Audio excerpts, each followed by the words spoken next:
하나님의 말씀은 역대상 17장 1절로 15절 말씀입니다.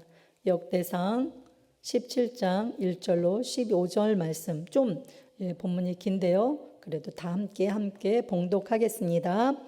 다윗이 그의 궁전에 거주할 때에 다윗이 선지자 나단에게 이르되 나는 백향목 궁에 거주하거늘 야훼의 언약궤는 휘장 아래에 있도다. 나단이 다윗에게 아뢰되 하나님이 왕과 함께 계시니 마음에 있는 바를 모두 행하소서. 그 밤에 하나님의 말씀이 나단에게 임하여 이르시되 가서 내 종 다윗에게 말하기를 야훼의 말씀이 너는 내가 거할 집을 건축하지 말라. 내가 이스라엘을 애굽에서 올라오게 한 날부터 오늘까지 집에 있지 아니하고 오직 이 장막과 저 장막에 있으며 이 성막과 저 성막에 있었나니 이스라엘 무리와 더불어 가는 모든 곳에서 내가 내 백성을 먹이라고 명령한 이스라엘 어느 사사에게 내가 말하기를 너희가 어찌하여 내 백향목집을 건축하지 아니하였느냐고 말하였느냐 하고 또한 내 종 다윗에게 이처럼 말하라.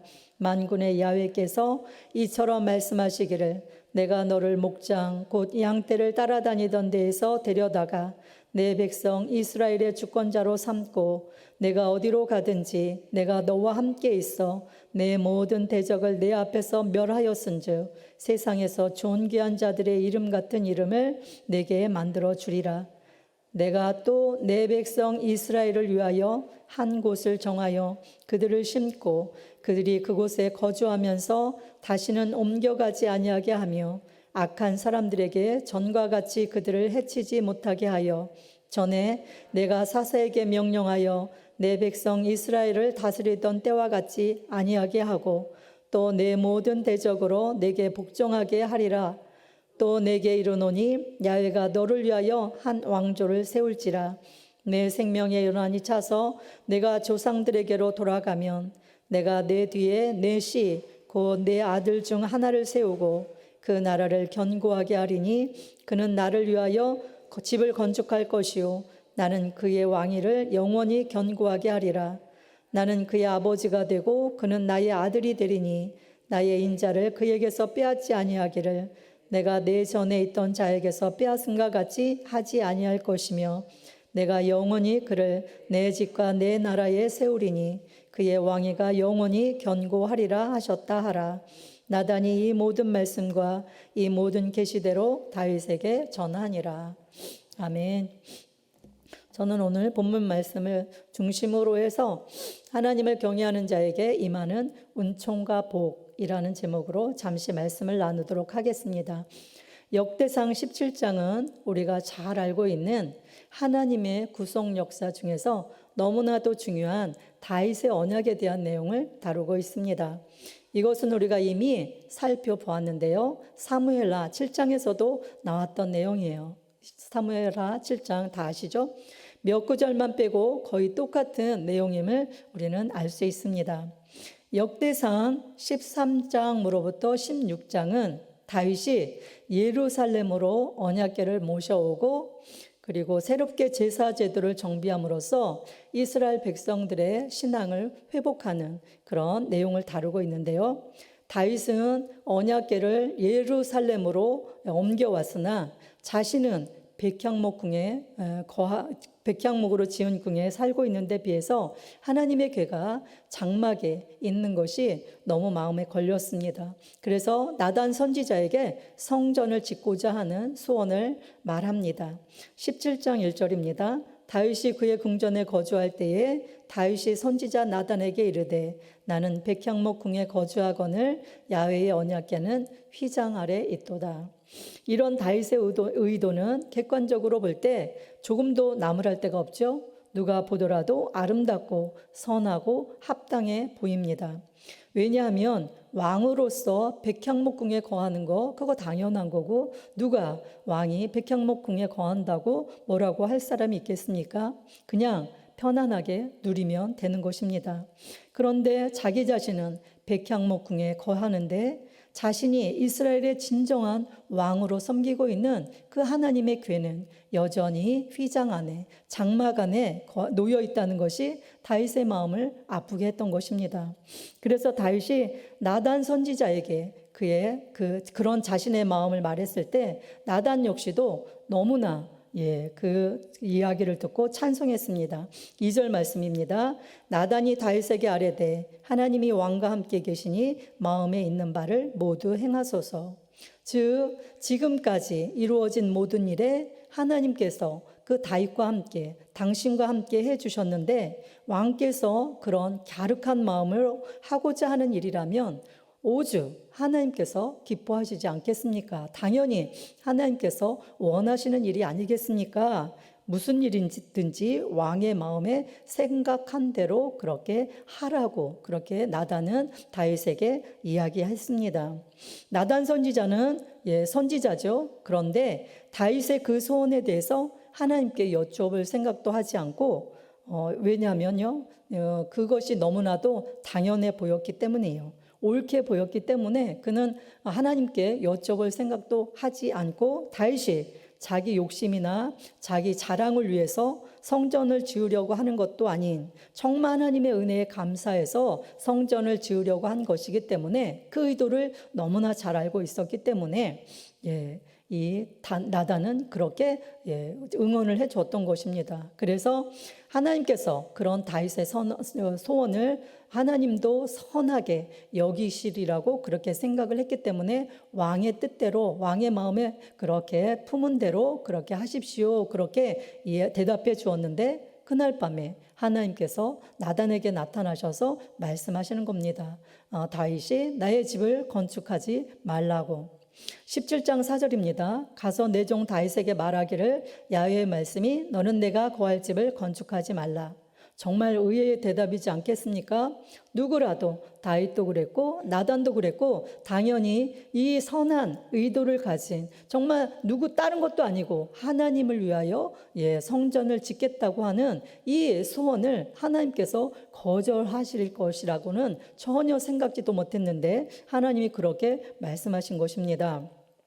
하나님의 언약궤를 더 좋은 곳에 잘 모시기 위하여 제가 가진 힘과 재력과 정성을 다 바쳐서 성전을 짓겠습니다 하는 그 다윗의 소원을 하나님께서는 뜻밖에도 너는 그 일을 하지 말라고 그렇게 딱 잘라 거절하셨던 것입니다. 역대상 22장 7절로 8절에 보면 그 이유가 나와 있는데요. 이렇게 말씀하고 있습니다. 다윗이 솔로몬에게 이르되 내 아들아 나는 내 하나님 야훼의 이름을 위하여 성전을 건축할 마음이 있었으나 야훼의 말씀이 내게 임하여 이르시되 너는 피를 심히 많이 흘렸고 크게 전쟁하였느니라. 내가 내 앞에서 피를 많이 흘렸은즉 내 이름을 위하여 성전을 건축하지 못하리라. 하나님께서는 다윗이 군인으로서 피를 많이 흘렸기 때문에 성전을 건축할 수 없다고 그렇게 거절하셨습니다. 이러한 하나님의 응답은 나단이나 다윗으로서는 전혀 예상하지 못했던 것입니다. 우리는 여기서 아무리 사람이 보기에 선하고 합당해 보이는 일이라도 하나님께는 합당하지 않을 수 있음을 우리는 보게 됩니다. 우리는 종종 윤리적으로나 도덕적으로 또한 신앙적으로 우리가 그 합당하다고 생각하면 그것이 하나님의 뜻이라고 그렇게 섣불리 판단해 버립니다. 그러나 그렇지 않을 때도 있음을 우리는 알아야 합니다. 따라서 어떤 일을 계획하고 추진할 때 그것이 하나님의 뜻이라고 섣불리 단정하고 결정해서는 안 되는 것입니다. 하나님의 뜻이 무엇인지 먼저 묻고 하나님의 뜻이 아니라면 과감하게 그 계획을 그 뜻을 우리는 내려놓을 줄 알아야 합니다. 나의 논리와 고집으로 하나님을 설득시키는 것이 아니라 하나님의 뜻에 나 자신을 복종시켜 나아갈 때 하나님의 뜻이 순적하게 이루어지고 또 하나님의 뜻을 이루어가는 일에 귀하게 쓰임받게 되어질 줄 믿습니다. 이사야 55장 8절로 9절은 이렇게 말씀합니다. 이는 내 생각이 너희의 생각과 다르며 내 길은 너희의 길과 다름이니라. 야훼의 말씀이니라. 이는 하늘이 땅보다 높음같이 내 길은 너희의 길보다 높으며 내 생각은 너희의 생각보다 높음이니라. 우리 하나님의 생각은 우리가 측량할 수 없죠. 우리의 생각과 하나님의 생각은 너무나 다릅니다. 우리의 길과 하나님의 길은 너무나 다릅니다. 그렇기 때문에 우리는 모든 그 상황과 모든 순간에 있어서 우리는 하나님의 뜻이 어디에 있는지, 하나님의 내가 지금 계획하는 일들이, 내가 하고자 하는 일들이 하나님의 뜻에, 하나님의 마음에 부합하는지 우리가 그것을 언제나 살펴보고, 그리고 난 다음에 그것이 하나님의 뜻이라고 하나님께서 말씀해 주실 때, 하나님의 뜻에 맞는다고 하나님께서 응답해 주실 때, 우리는 그것을 이루어 나갈 때 하나님께서 기뻐하시는 뜻을 온전히 이루어 나갈 수 있는 것입니다. 그러나 그것이 하나님의 뜻이 아니라고 그렇게 말씀하실 때 우리는 그것을 정말 과감하게 내려놓아야 하는 것입니다. 그런데 하나님께서는 다윗에게 성전 건축을 허락하시지 않았지만 그 마음은 기쁘게 받으셨어요. 그리고 놀라운 축복의 말씀을 주셨습니다. 우리가 읽었는데요. 본문 7절로 14절에 그 언약이 하나님이 다윗에게 축복하신 말씀의 내용이 나와 있습니다. 이 말씀을 다윗의 언약이라고 합니다. 요약해서 말하면 하나님께서 다윗과 함께 하셔서 다윗을 세상에서 존귀하게 만들어 주실 것과, 그리고 하나님께서 다윗의 집을 세워 주실 것, 다윗의 왕위를 자자손손 영원히 견고하게 만들어 주실 것에 대해서 말씀하고 있습니다. 그리고 궁극적으로는 메시아에 대한 언약으로 장차 세상을 구원하고 하나님 나라의 영원한 왕이 되실 예수 그리스도께서 이 다윗 왕조를 통해서 다윗의 후손으로 오신다는 것에 대한 약속을 하고 있는 것입니다. 다윗이 성전을 짓고자 한 것은 하나님을 진실로 경외하며 진심으로 사랑하는 마음에서 우러나온 것입니다. 하나님께서는 그 마음을 기뻐 받으시고 사람의 손으로 지은 눈에 보이는 성전과는 비교할 수 없는 영광스러운 하나님 나라와 영원한 그 성전을 세울 그 메시아가 그의 후손으로 오게 될 것이라는 그 축복의 말씀을 해 주셨던 것입니다. 이런 놀라운 약속을 받고서 다윗은 어떻게 합니까? 성전 건축 반대. 하나님께서 성전 건축에 반대하셨죠. 이 다윗은 성전 건축에 대한 열망이 가득했어요. 하나님의 일에 대해서, 하나님을 위한 일이라면 이 다윗은 너무나 그 일들을 열망하고 갈망하고 그리고 행하기를 원했습니다. 그런데 하나님께서 성전 건축을 반대하셨습니다. 그럼에도 불구하고 이 다윗은 하나님께서 반대하신 것에 대해서 수용하고 16절로 27절 우리가 읽지 않았는데 이거 다윗의 기도라고 하거든요. 다윗은 하나님께 이 하나님의 그 언약의 말씀에 대해서 감사와 찬양의 기도를 하나님 앞에 올려드리는 것을 볼 수가 있습니다.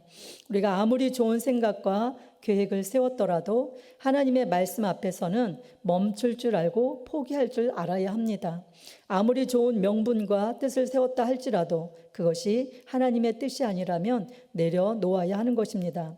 많은 사람들이 우리가 하나님의 일을 함에 있어서 자신의 공적도 쌓고 그리고 자기 이름도 드러내고 싶고 등등의 여러 가지 이유로 자기 생각과 뜻과 계획을 내려놓지 못합니다. 그래서 하나님의 뜻을 이루어 가는데 방해가 되는 사람이 많습니다.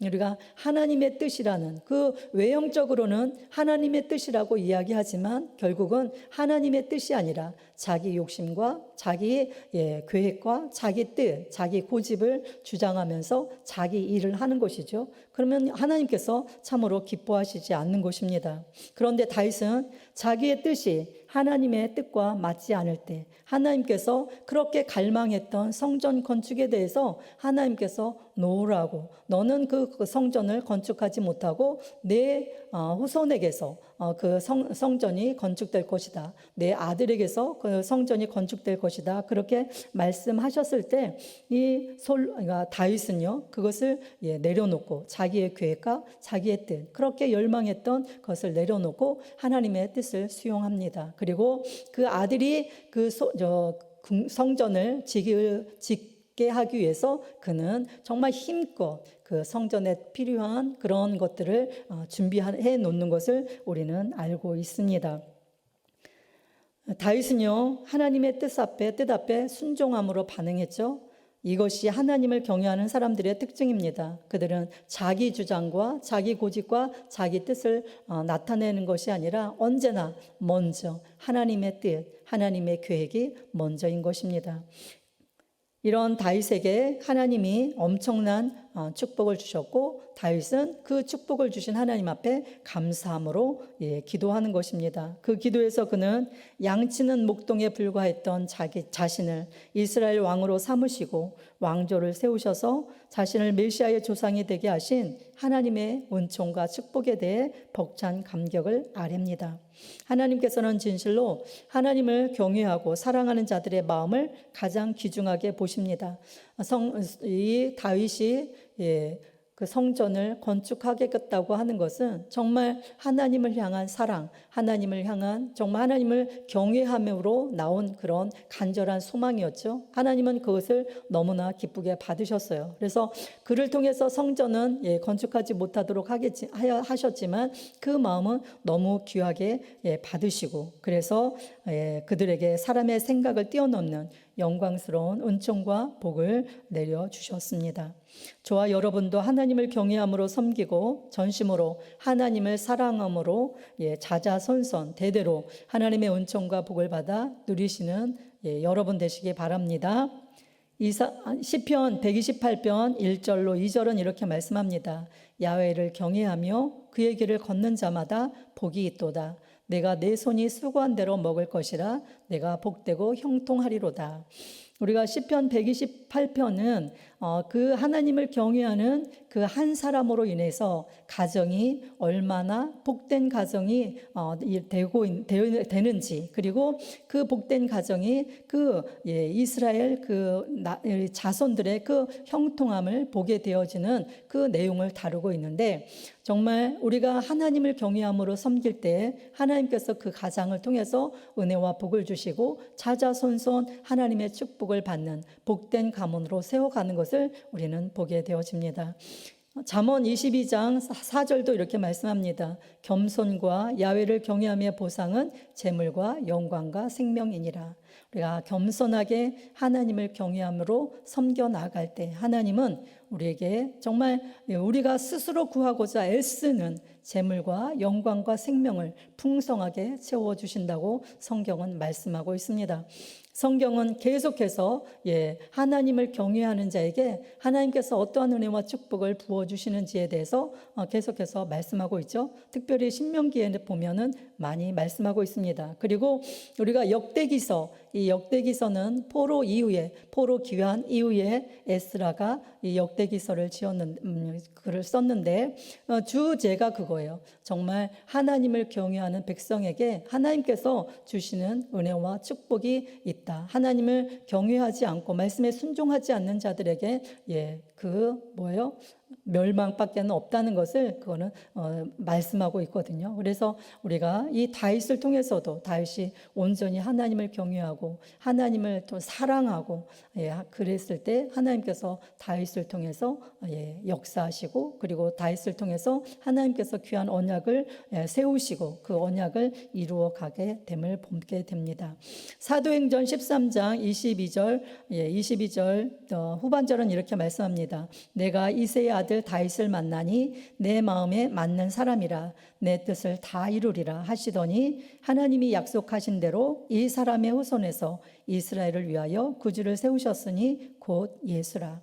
눈에 보이는 왕조인 다윗 왕조는 우리가 아는 것처럼 멸망했지요. 그러나 영원하게 예수 그리스도께서 그 왕조를 통해서 이 땅에 오시고 예수 그리스도를 통해서 영원한 나라, 영원한 하나님의 나라가 이 땅 가운데 세워졌음을 우리는 알고 있습니다.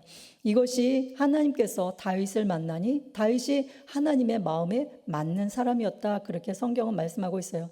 다윗이 성전을 건축하고자 하는 그것 때문에 하나님께서 축복을 주신 것이 아니라 하나님이 이 하나님께서 이미 계획하신 뜻이 있었죠. 유다 그 족속을 통해서 하나님께서 메시아를 보내신다는 것은 이미 하나님께서 약속하신 언약이에요. 그러나 다윗을 하나님께서 만났을 때 그가 하나님을 사랑하고 하나님을 경외하고 무엇보다도 그 누구보다도 하나님을 사랑하는 열심이 있었기 때문에 하나님의 마음에 맞는 사람이 되어졌고 그를 통해서 하나님의 은혜의 역사가 지속되어졌음을 봅니다. 여러분, 우리가 이제 5월 달이면 가정의 달입니다. 우리가 가정의 달에 또 이제 가정의 달을 맞이하게 되는데 우리 가정의 또 신앙의 모습은 어떠한지, 또 우리 한 사람이, 부모 한 사람이 하나님을 경외하고 하나님 말씀 앞에 신실하게 반응하고 하나님 뜻 가운데 살아간다면 우리 한 사람 한 사람을 통해서 믿음의 가정이 세워지고 우리 자손들이 또 그 믿음의 그 선한 영향력을 통해서 우리 자손들까지도 하나님 앞에 축복받은 믿음의 가문을 이루어가는 자손들이 되게 될 줄 믿습니다. 그러므로 여러분들이 정말 하나님을 경외하고 하나님을 사랑함으로 하나님 앞에 축복받는 여러분 되시기 바랍니다. 기도하겠습니다. 하나님, 은혜와 사랑을 감사합니다. 오늘 다윗을 통해서 우리가 또 어떻게 하나님을 섬겨 나가야 할지 우리가 또 깨닫게 하시니 감사합니다. 다윗이 온전히 하나님을 사랑함으로 하나님을 경외함으로 하나님을 섬겼듯이 하나님 우리 모두가 하나님을 경외함으로 섬김으로 하나님께서 약속하시는 하나님의 은혜와 축복을 이제 온전히 받아 누릴 수 있도록 은혜를 베풀어 주시고 우리의 성도님들을 통해서 우리 자손들이 또한 하나님 복을 받을 수 있도록 역사하여 주옵소서. 다윗의 아버지 기도처럼 종의 집이 영원토록 하나님 앞에 복을 받기를 원한다고 그렇게 하나님 기도했던 것처럼 우리가 날마다 하나님 앞에 우리 자손들이 하나님 앞에 영원토록 아버지의 복을 받는 믿음의 복을 받는 그러한 복된 가문을 세워가도록 은혜를 베풀어 주시옵소서. 하나님, 오늘도 여러 가지 문제 가운데 하나님 아버지 나와 또 부르짖어 기도하는 우리 성도님들 주님 그 기도 가운데 하나님 역사하여 주시고 문제를 해결하여 주시고 전능하신 하나님의 능력 가운데 날마다 승리하며 살아갈 수 있도록 은총을 베풀어 주시옵소서.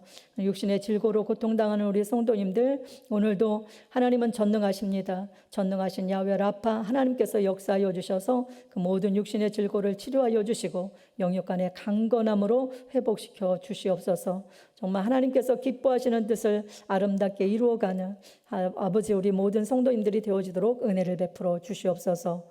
오늘도 주신 은혜 감사해서 귀한 예물 정성껏 믿음으로 드린 손길들을 하나님께서 기억하여 주시고 하늘의 신령한 복과 땅에 기름진 것으로 늘 풍성하게 채워 주시옵소서.